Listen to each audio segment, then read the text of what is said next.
소변 배양 검사 70년간의 오해 우리가 몰랐던 요로 감염 진단의 진실. 안녕하세요 여러분. 오늘은 중요한 이야기를 가지고 왔습니다.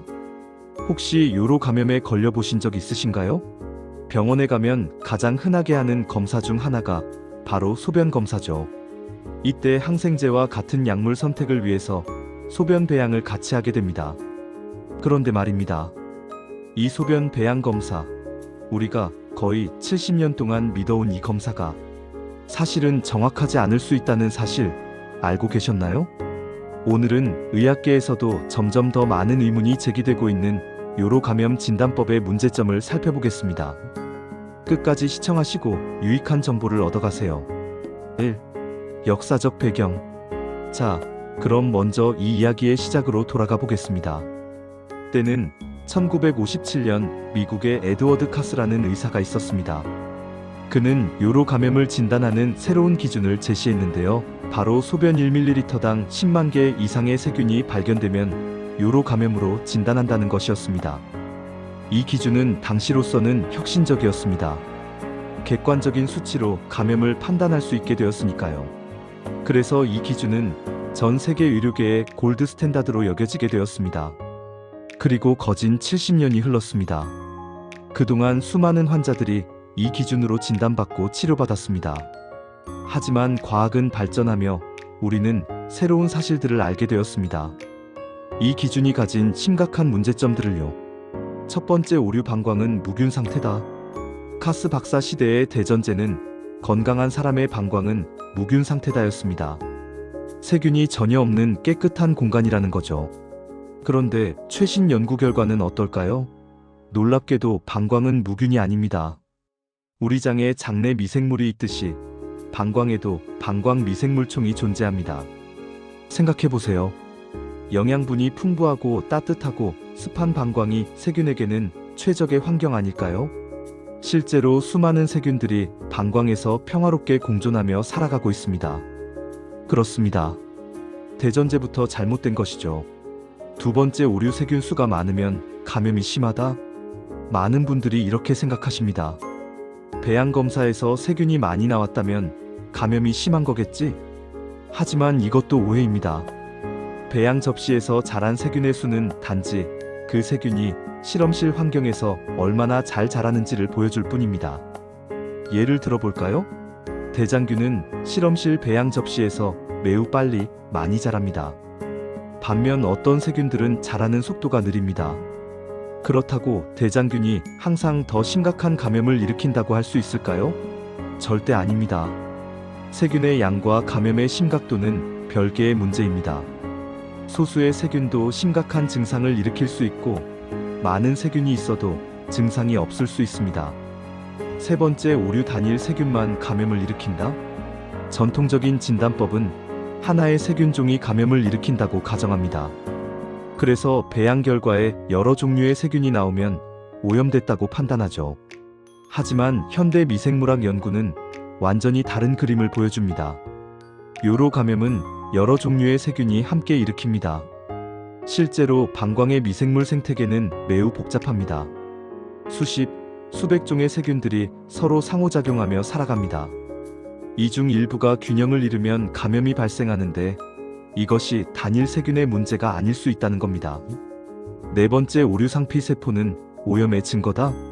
소변 검사에서 상피세포가 발견되면 보통 피부에서 떨어진 세포가 섞였다, 오염됐다고 판단합니다. 하지만 여기에도 함정이 있습니다. 현미경으로 자세히 보면 이 상피세포들이 피부세포가 아니라 방광 내벽에서 떨어져 나온 세포인 경우가 많습니다. 왜 방광세포가 떨어져 나올까요? 바로 세균이 방광벽을 공격하고 있기 때문입니다. 즉, 상피세포의 존재는 오염이 아니라 오히려 감염의 증거일 수 있다는 겁니다. 그런데 우리는 70년 동안 이것을 오염으로 취급해왔습니다. 다섯 번째, 오류 배양 음성이면 감염이 없다? 이게 가장 큰 문제입니다. 환자분이 명백한 요로 감염 증상을 호소합니다. 소변 볼 때 너무 아프고 혈뇨도 나오고 화장실을 너무 자주 갑니다.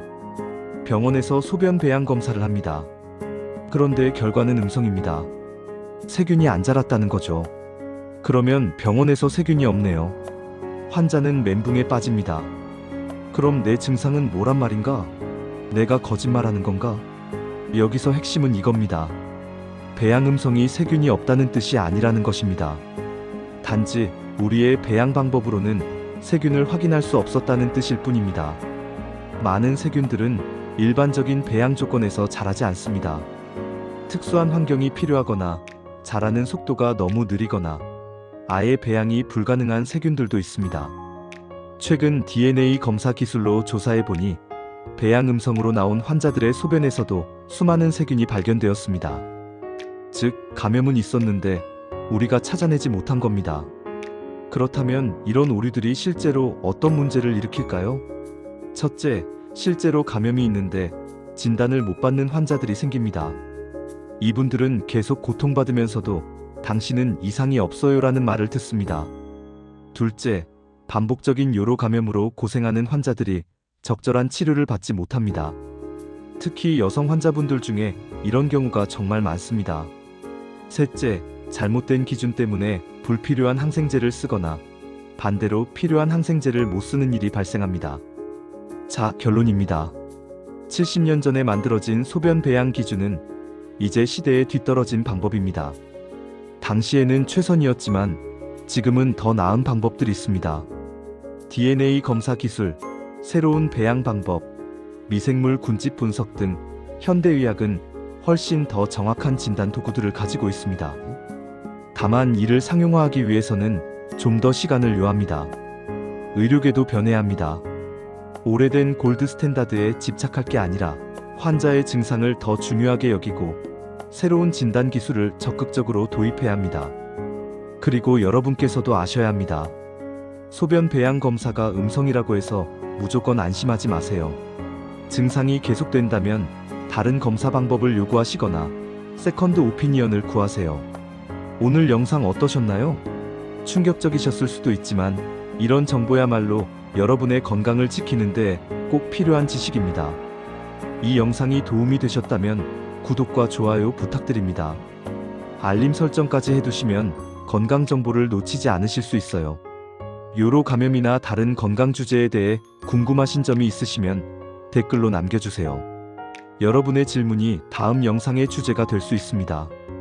여러분의 건강을 위한 정확하고 유익한 정보 계속해서 가져오겠습니다.